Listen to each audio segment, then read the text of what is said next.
histoire vraie, bonsoir. C'est avec une joie immense que je fais cette vidéo. Alors, j'espère que tout a été, vous allez bien. Et sans plus tarder, je vous invite au débriefing.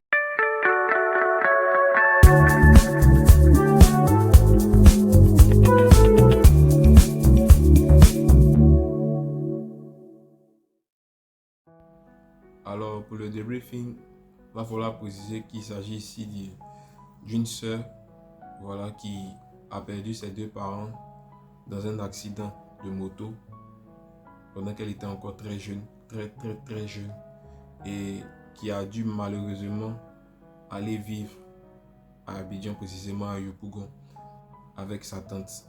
Voilà. Alors, j'espère déjà que le petit résumé vous captive et comme d'habitude, on passe au reading time.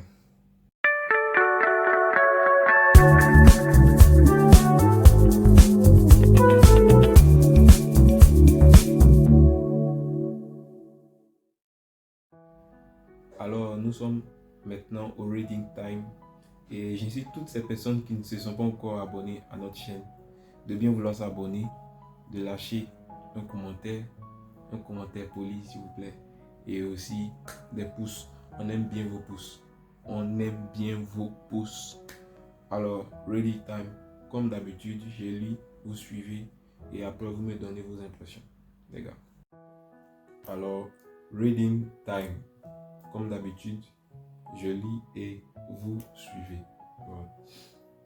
Alors, l'orpheline. Bonjour Life Issues. C'est avec beaucoup de courage que j'ai décidé de vous écrire pour vous raconter mon histoire. Je suis étudiante en licence 3 à l'université Félix Houphouët-Boigny de Cocody.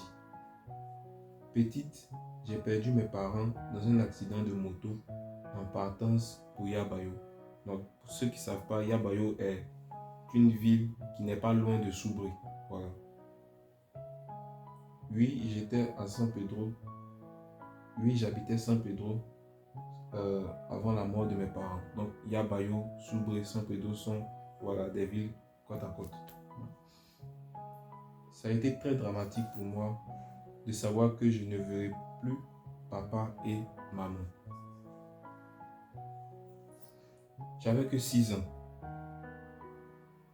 Étant devenue orpheline du jour au lendemain, je ne savais plus quoi faire et chez qui le faire.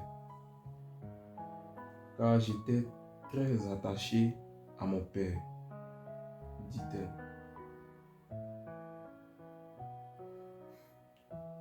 Les enterrements furent, les parents de ma mère et de mon père se réunirent pour me trouver un tuteur. Voilà. C'est ainsi que ma tante, la petite sœur à mon père, fut désignée pour être ma tutrice.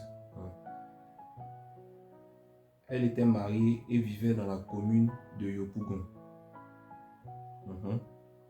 Le lendemain de l'enterrement, elle devait rentrer sur Abidjan, se reposer, vu que lundi, elle reprenait du service. C'est ainsi que je me rendis avec elle à Yopougon. Arrivé, je constatais que ma tante vivait dans une grande maison, un duplex. Je n'avais jamais vécu dans ce genre de maison, car pour y vivre, il fallait avoir un train de vie au minimum stable, dit-elle. Je fis la connaissance de son mari et de ses filles, qui sont ses cousines bien évidemment. La plus grande était âgée de 17 ans et la cadette 14 ans. J'étais ravi de les rencontrer, mais apparemment, vu l'expression sur leur visage, ce n'était pas réciproque. Après tout ça, ma tante m'expliqua que la maison n'avait que 3 chambres. Écoutez bien cette partie, je réponds. Après tout ça, ma tante m'expliqua que la maison n'avait que 3 chambres. Les 2 dernières chambres étaient occupées par ses filles. Alors je devais choisir entre la cuisine et le salon. C'est pas vrai. J'avais opté pour la cuisine. Alors, elle m'acheta une natte. Sa nièce, on parle de sa nièce. Nous sommes lundi et les routines dans la maison reprennent.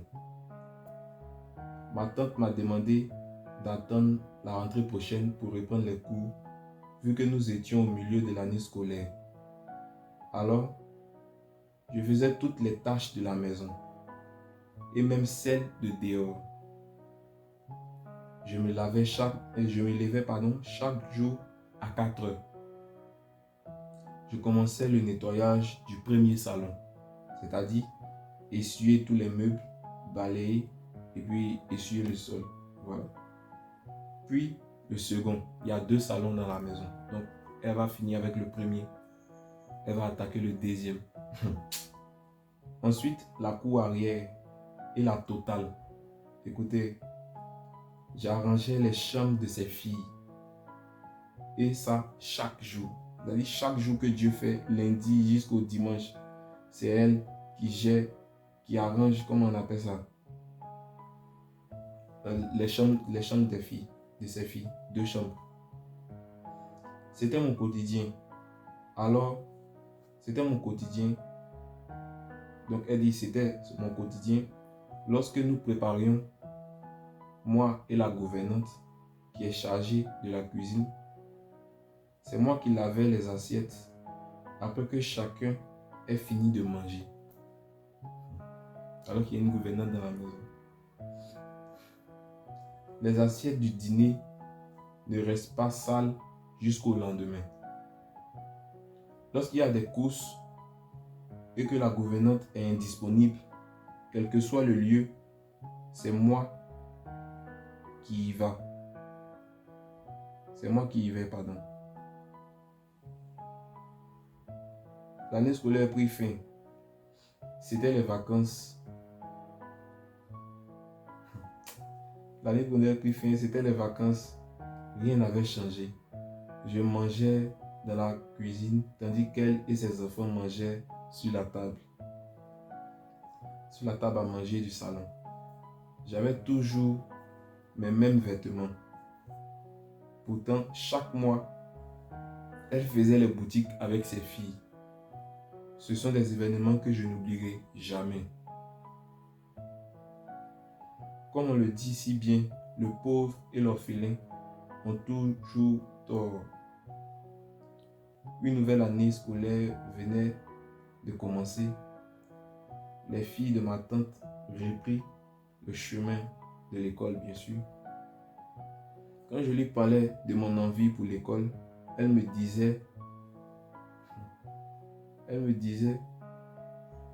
qu'elle n'avait pas les moyens de me scolariser.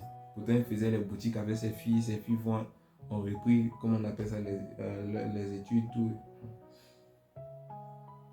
Elle a dû s'embrouiller avec son mari pour que je puisse reprendre les cours. Donc, les amis, comme vous voyez, il y a une seconde partie. Voilà. Donc, je ne l'ai pas encore relevé parce que je ne voulais pas que vous voyez ça à l'écran. Donc, il y a une seconde partie qui sera disponible.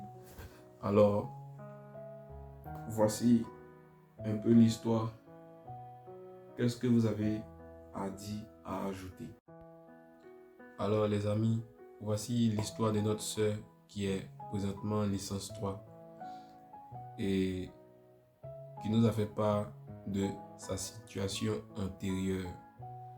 Qu'est-ce que vous avez à dire sur cette histoire? Parce que franchement, c'est quand même méchant. Super, c'est plus que méchant, mais il n'y a pas de mots pour décrire ça au fait. Parce qu'il s'agit là de sa nièce, c'est le sang au fait, c'est la famille. Et agir ainsi, je trouve que c'est quand même inonde, franchement.